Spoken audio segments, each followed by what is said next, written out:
मी अरुण घोडके. शिवचिंतन.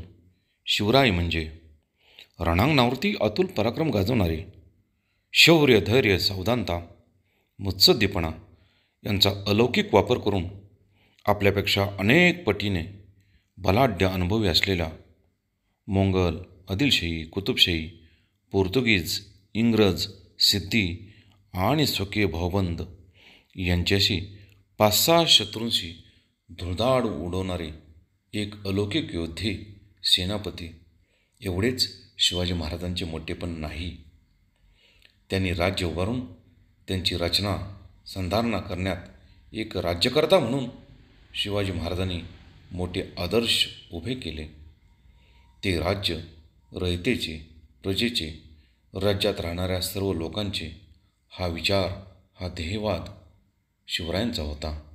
ते हिंदवी स्वराज्य होते. नवी नवी गावे वसवून खेडताना स्वयंपूर्ण अधिकार दिले. लोक गावे वसवू लागले. पडीक जमिनी कसायला लागले. अन्नधान्य साठा वाढवला. लोकांना रोजगार मिळाला. कसबे पुणे येथे फिरवलेला सोन्याचा नांगर सर्व काही स्वराज्यात फिरू लागला. त्यामुळे स्वराज्याचे सुराज्यामध्ये त्याच वेळी रूपांतर शिवरायांनी केले.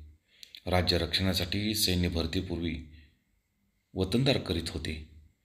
त्यासाठीच त्यांना वतने दिली जात होती. पण त्यामुळे राज्याला अधांतरी राहावे लागायचे. अशा वतनदारांचे रयतेवरचे जुलूम वाढवू लागले. शिवरायांनी त्यांची वतने काढून टाकली. बहुत काय बोलणे. राम, कृष्ण, हरी.